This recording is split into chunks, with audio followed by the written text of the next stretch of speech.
on today's World Insight. In our special series, Gifts of Civilization, we acknowledge that a nation's strength lies in its confidence in its own culture, China being no exception. We visit Dunhuang and the Yuelu Academy to unpack the exchange of ideas between China and the world.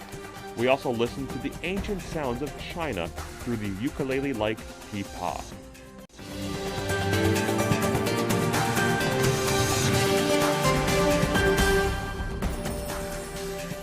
Hello, I'm Tianwei, and welcome to our special series, Gifts of Civilizations.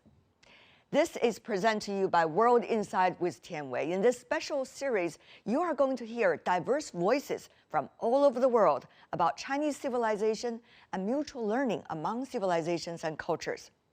In a recently concluded meeting on cultural inheritance and development, Chinese President Xi Jinping shared his understanding of the characteristics of Chinese civilization. Among them, inclusivity determines the open-minded and inclusive mentality towards various civilizations around the world. Indeed, that is why so many around the world are fascinated by Chinese culture and why Chinese civilization has been learning from others throughout history. Today, let's meet some crucial voices in cultural exchanges today. Roger Ames, the Humanities Chair Professor at Peking University and Professor Emeritus of Philosophy at University of Hawaii, has been studying Confucian thought and practices as he translated key works from ancient China.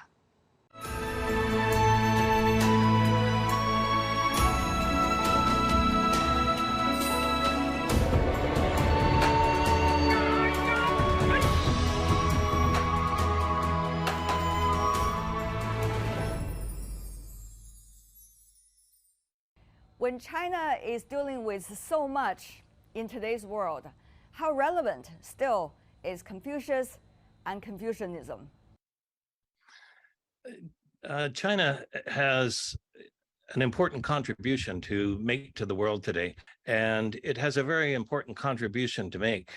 The Confucian tradition, with its emphasis upon ecological thinking, upon interdependence, upon trying to get the most out of the circumstances, is something that is necessary to address the pressing issues of the time. We have global warming, pandemic, environmental degradation, food and water shortage, proxy wars, international terror. All of the problems that the human being is facing today can only be resolved through collaboration, by people working together, by countries working together. And so my reading of Confucianism is that it has a very important contribution to make as an alternative to the ideology of individualism. Individual people, individual states, that's not real. We're not individuals. Everything we do is in association with other people. Everything that nation states do is really, it's an ecology, a political and social ecology. And so we have to recognize it as such. And I think that is, again, the tradition of Confucianism is the civilizing of the human experience, the notion of Li. We talk about Tihua, but we also want to talk about Lihua as a process of civilizing the human experience. In a world that is dominated by liberal values, China rose economically and politically, and it startled the world. And so when you're startled by something you don't understand, you're afraid of it. And so the idea of educating the world on China is something that we have to do, and but we have to do it properly. We have to transmit a term like Li.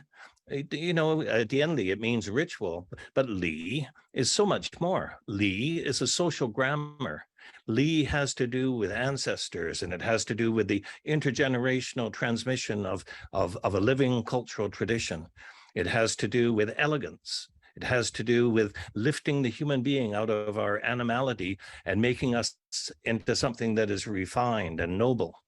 And so to communicate these ideas effectively really requires that the world be educated on this Confucian tradition. The Chinese are also trying to discover what's actually behind the traditions. They also are having a rediscovering process right now. What do you make of this process so far? How sophisticated is this process at this moment? The Confucianism that is out there in the world is not the real Confucianism. It is a Confucianism that was introduced into the Western Academy by missionaries, where they translate a term like Tian as heaven with a capital H. They translate a word like Dao as the way. Jesus said, "I am the way, the truth, and I am the way, the truth, and life." You know that Confucian philosophy in the libraries in the West is not shelved in the philosophy section, is shelved in the religion section, because Confucianism was converted into a kind of Christianity. And so what we need is the most sophisticated understanding of Confucianism by Chinese leading intellectuals to be communicated to the West. And I think that the Confucian tradition's notion of qin, the Confucian notion of xiao, is something that Confucianism doesn't have to persuade Italians or Ugandans of qin. Everybody feels qin. And so the Confucian tradition should be a model for other people to look at their own tradition. What kept China together for 4,000 years? It's the Xiao Dao. It's the intergenerational transmission of a living cultural tradition. When you look at Greece, when you look at Italy, when you look at Egypt, when you look at Iran, they don't have that kind of thick continuity that China has, because the Chinese tradition, the notion of Xiao, makes each generation responsible for embodying and transmitting the tradition. You're watching Gifts of Civilizations. Dunhuang was a trading hub that connected China, Central Asia, and Middle East in ancient times. Travelers who braved the ancient Silk Road left their legacies with traditions, temples, and Buddhist art, making it one of China's most culturally rich travel destinations today. Earlier, I talked to Neil Schmidt, the scholar in residence at Dunhuang Academy. He's originally coming from the United States. He shared how arts and culture have changed throughout China's history through Dunhuang.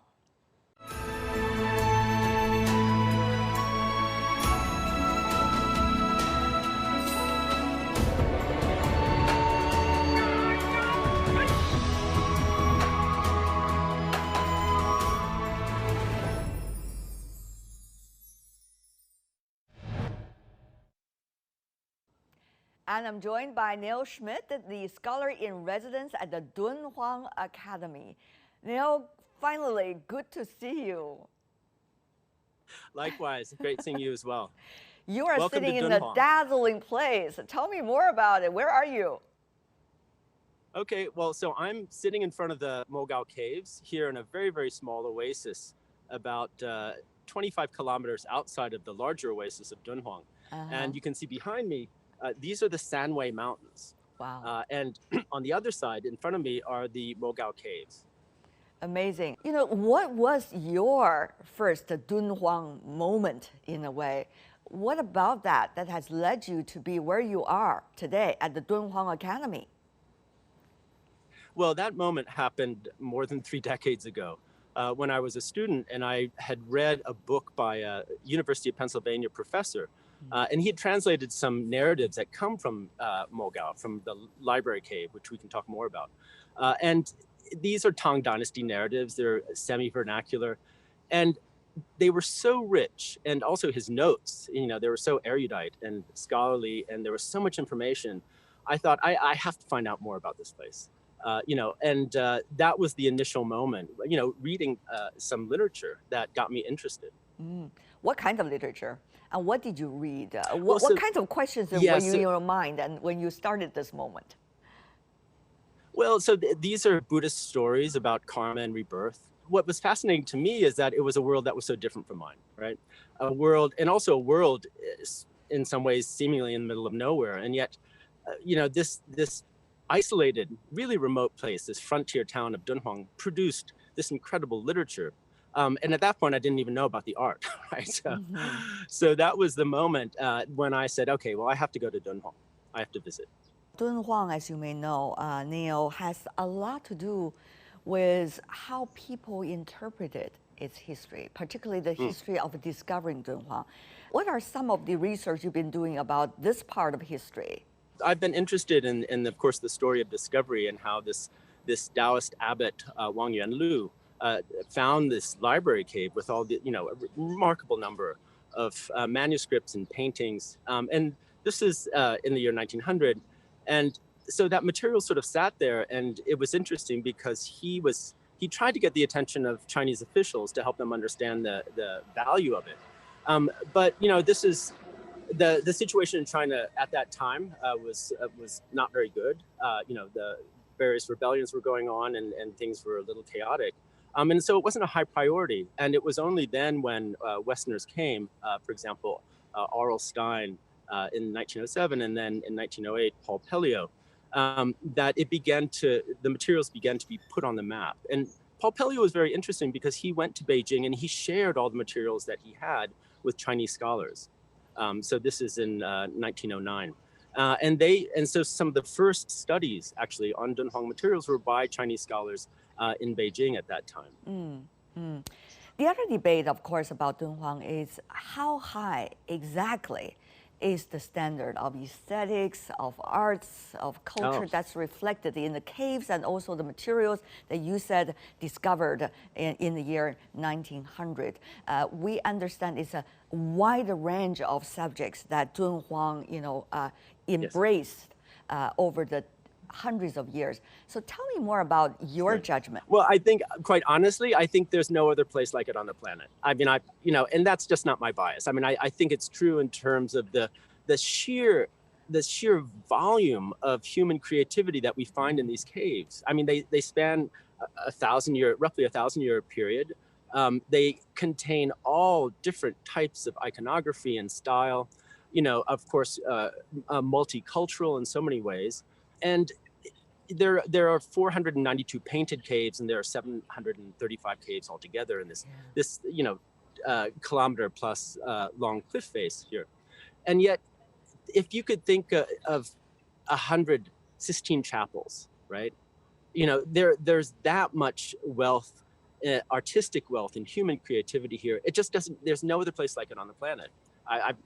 That's my firm conviction. It's beyond words, I could tell while you're explaining. Absolutely. No, it's quite remarkable, just the range of materials and also cross-cultural materials that the caves contain, and the sheer artistry. If we think here we are in a frontier town on the edge of civilization, so to speak, what was going on in the Tang Dynasty during this period, right?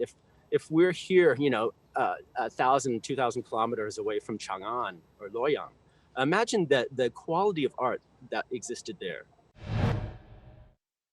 Gifts of civilizations. The Yuelu Academy in Changsha, Hunan province has been an intersection of major traditional Chinese philosophies. It integrates ancient and modern cultures, connecting China to the world. Recently, I made a trip there and visited two scholars of Chinese history working at the academy. They shared their understanding of this most ancient academy in China and its important stories.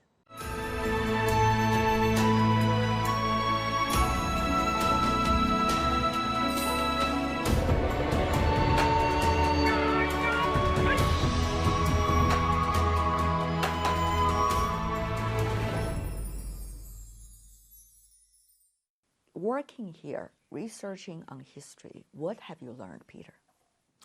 Well, one of the things that you learn when you study academy history is that the academies in China are centers for people to meet, learned people to meet from all over China. And this was true with the ancient academies in in Europe and Britain and North Africa and India. They were meeting places for scholars from everywhere. And so, for example, with the famous meeting here between Zhu Xi and Zhang Shi, two of the most famous scholars from the Song Dynasty, you have an exchange of different views and a kind of discussion and debate and a diversity of opinion, and that the Academy is the center of this type of scholarly exchange.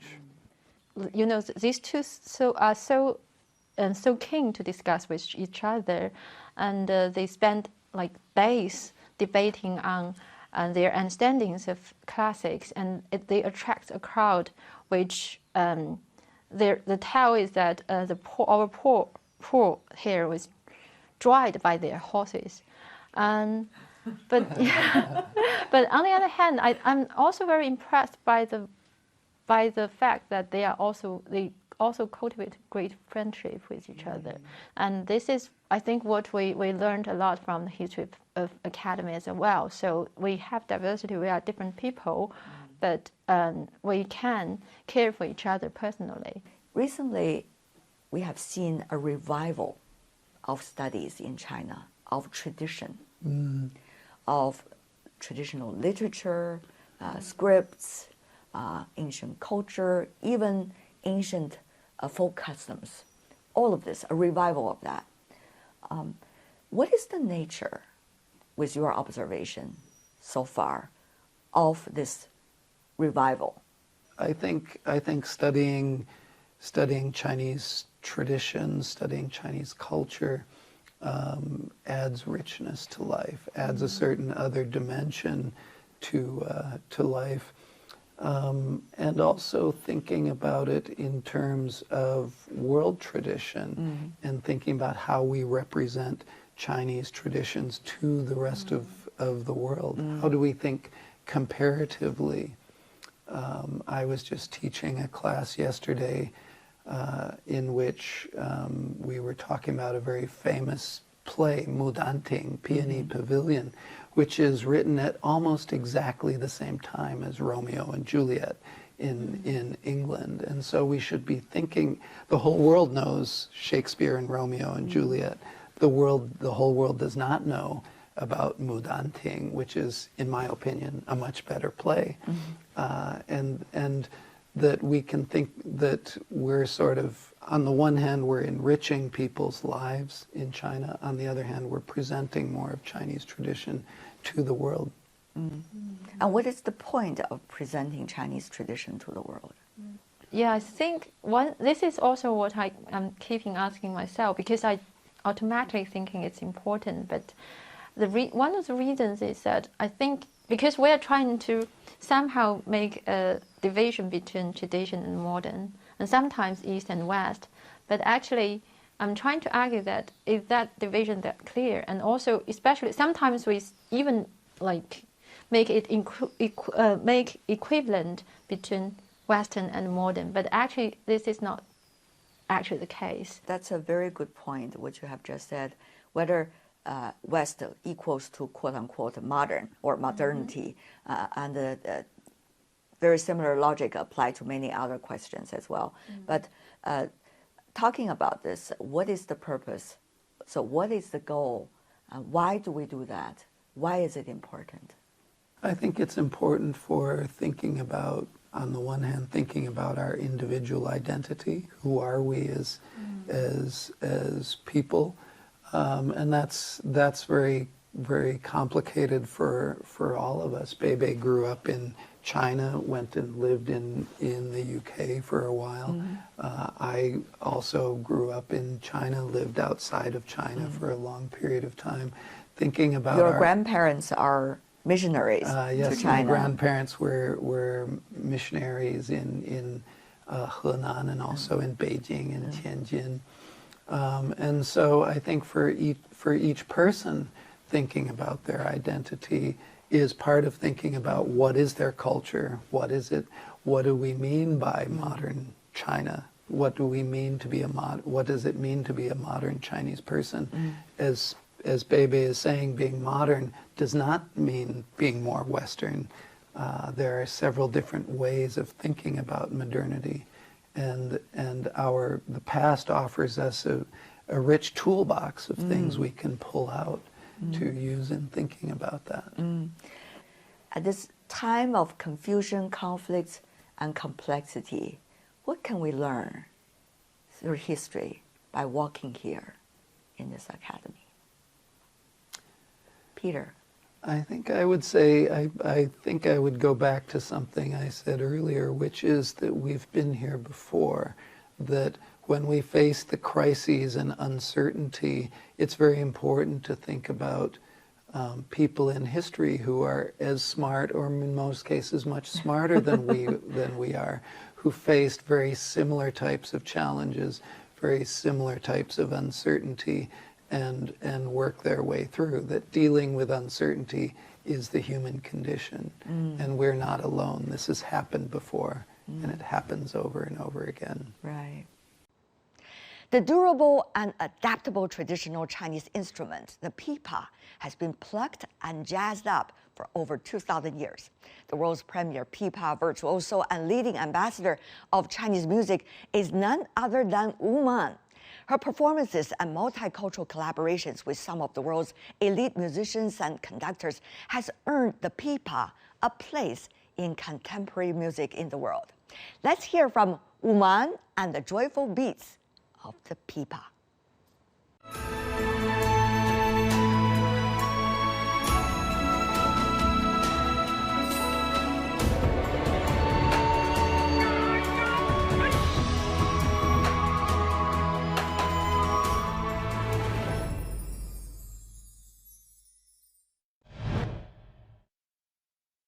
You started 9 years old, if I remember right, playing pipa, practice it, and then you learned it with some of the biggest masters of pipa in China's modern history, and then you performed, you become a master, a known name in China, and then graduating from there to a global audience.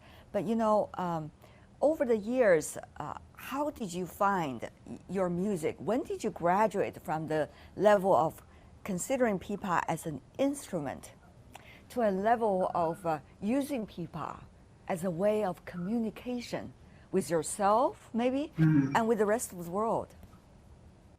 Well, you know, I grew up in China, you know, born in China, grew up in China. And when I learned this instrument, I was very young. I've been with this instrument for decades. I can't believe it. And like almost, you know, I would say like my whole life.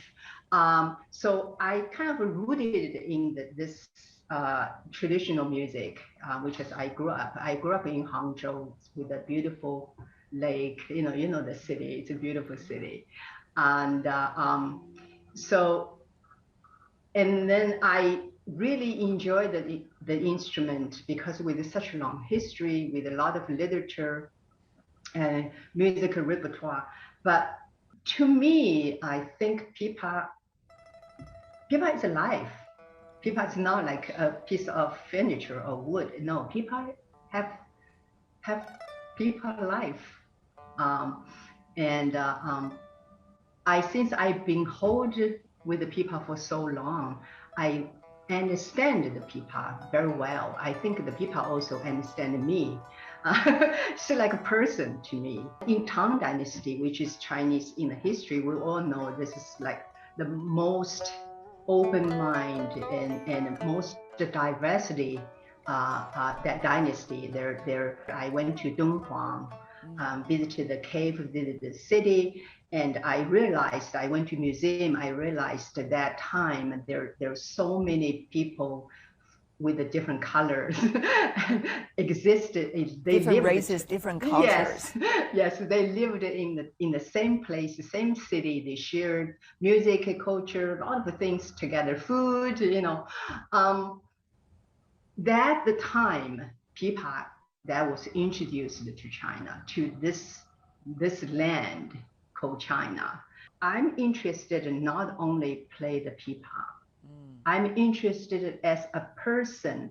I enjoyed the life. I enjoyed to listen to so many kind of music. They touched you somewhere. You can get something. Like first time I visited Shanxi Lao Qiang, the shadow puppet group.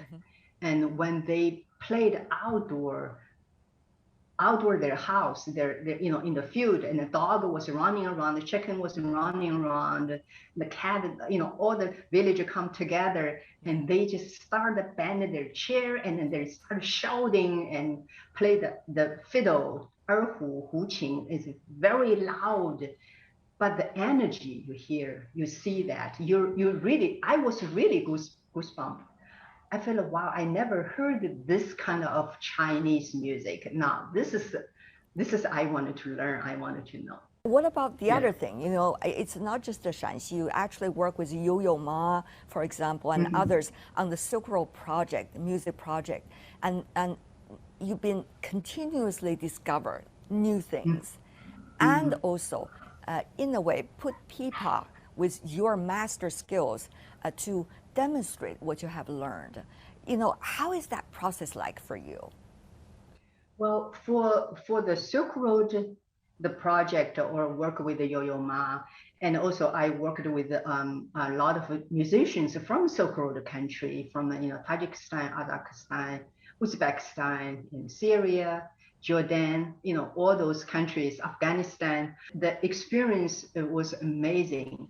But also, I think we all gathering together to looking for the music roots.